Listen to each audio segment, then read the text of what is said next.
Thinking about getting into pastured poultry. Actually, you've decided. You don't care what the spouse says. You're going to do it. And you're watching all the videos on YouTube and you're trying to figure out, okay, do I want to use this Salatin style pen or do I want to try that John Suscovich style chicken tractor?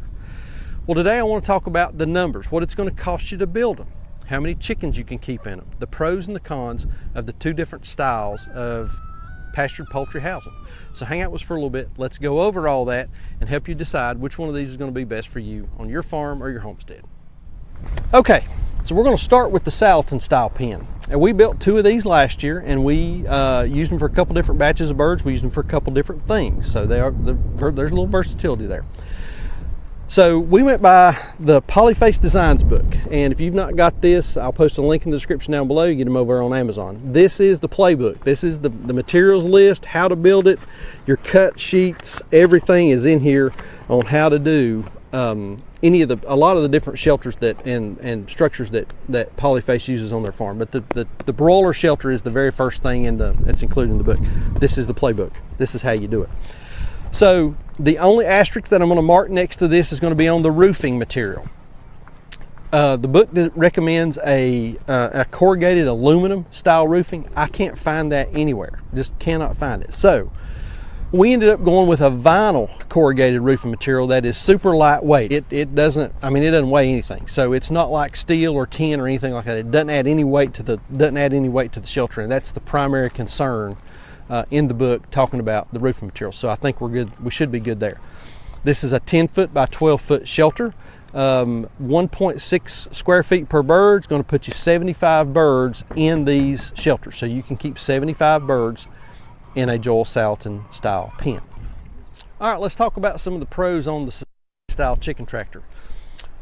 First off, they're super easy to move, and you don't have to have an extra piece of equipment to move them. It does have some wheels that go in the back on the axles. They pop off and on really easy. Multi-purpose. They also work great for other stuff. We've used them as piglet brooders in the past. We've put heat lamps in there with some hay, some juvenile baby pigs that had been weaned off their mom, need a little heat support.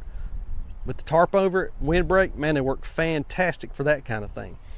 You also could use them if you were in a small neighborhood or backyard. You could use one of these as your chicken coop. Mount you some nest boxes in there. You're only going to want to put, just a few chickens in there. Move them around your yard every day so they can scratch around for bugs and that kind of thing. You can use it as just a regular chicken coop for your egg birds. So the versatility on these is really nice. Also, on catching day, when it comes processing day and you're getting ready to go in and catch those birds, these doors are the perfect size for those standard chicken crates. You put the crate in the door, it fits in there perfectly. You're inside catching birds, stuffing them into the crates. You don't have to walk out, you don't have to hand them out, you don't have to crawl out and hand them off to somebody else or crawl out and put them in the crate.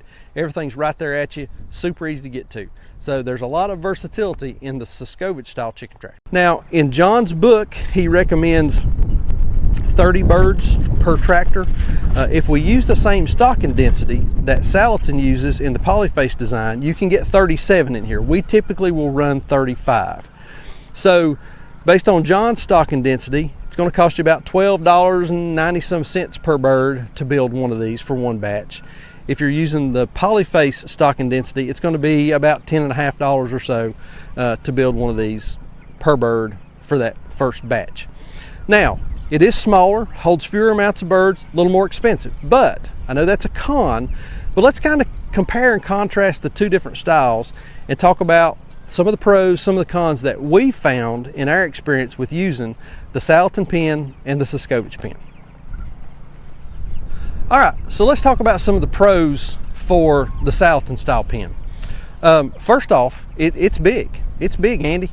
You can keep 75 birds in one of these Salatin style pens compared to only about 35 in a Suscovich. So twice the number of birds in this compared to the Suscovich style. It's cheaper to build. So your per bird cost is going to be a whole lot less than the Salatin style pen. It is very efficient. If you are running 75 birds, you can move 75 birds in one move, as opposed to you'd have to move two Suscovich style tractors to move the same amount. So from an efficiency standpoint, this is the tractor that you would want. If you're wanting to do big batches of birds and you're trying to get through your morning chores quickly and that kind of thing, then the Salatin style pen is probably what you're going to want to go with. First off, in our opinion, these things are hard as the devil to move. You got to have a dolly. You got to build the dolly. Now, I'm not a welder, so I ended up buying the materials, taking it to the local high school, and the welding class put this thing together for me using the design in the book. So this is the dolly that Joel recommends that you use. But still yet, you got to have this to break that ground contact on the back side of your pen. It is just, it's a booger and a bear to move. You're going to need flat ground, no holes, and low grass. When we were using these last year, we were out here on the meadow. It's nice and flat out here. And in most cases, we were running it whenever the grass was mowed down because of the cows. They still were just, oh man, they're terrible to move. We were getting birds caught. We were running over birds. We were taking our time. I mean, just everything. The movement piece did not work near as well as what it does on those Suscovich style. So you got to have the dolly, and the moving is aggravating. I'm an older guy, and getting down on my hands and knees to crawl in this thing to get a dead bird out or to work on something or even to catch birds is daggone near impossible. I had to hire a fellow that I work with, his kids, to come over, get down on their hands and knees and get in this thing and crawl around and catch birds, because I can't do it. I mean, it's 2 feet tall. My knees don't work anymore. So that is an unfair advantage that Polyface has. They do have an army of 20-somethings that are interning and working on the farm, and I'm sure they're the ones that are down on their hands and knees that are catching these birds. So those were the primary cons for us. Another con is these lids. So the lids are not attached, so you got to wrestle those things off and wrestle them back on, and even if you're lifting them up, you got to lift them up and try to fetch the feeder out, and lift them up and try to fetch the feeder back in. So I mean, it's just, they're super difficult to get your feeders and get your feeders into. Something else we discovered, and I'm not understanding this. I've watched a ton of videos on these things from Polyface proper, and it looks to me they're only using 1 feeder in these things and 1 drinker. Y'all, that don't work. If you're going to use 1 feeder and 1 drinker, you're going to have to do chores at least twice a day. So you're either going to need to do 2 feeders, 2 drinkers, or you're going to have to do chores twice a day, because we were putting a full long, I think they're 6 feet long feeders full in these things, coming out the next morning, and you would have thought those birds were starved to death. They absolutely were just ravaged for the feed. I mean, they were going crazy over the feed. When you would put it back in there, you couldn't even get the feeders back in. The drinkers, 1 5-gallon bucket. 1 5-gallon bucket was not doing those birds for a day. We were having to water them at least twice a day, and in the heat of the summer, sometimes as many as 3 times a day. So chores were a little bit more intense on these in terms of the amount of time that we had to spend, because we were having to come back and do stuff twice, or we were running 2 feeders and we were having to wrestle those in and out. So the lids being on these things, having to get that in and out, and then the feeders. So those are the cons. Movement, the lids, I don't particularly care for the lids. And then you're going to have more feeders and drinkers than what I think it looks like those guys are using whenever you're watching videos and seeing them raise chickens on their farm. Cons on these, the tarps. We can get about 2 seasons out of a tarp, sometimes 1 season depending on the quality of tarp that we end up buying, or if we have a lot of wind or bad weather. The tarps need to be replaced every so often. So that is a little bit of a recurring expense, is those tarps.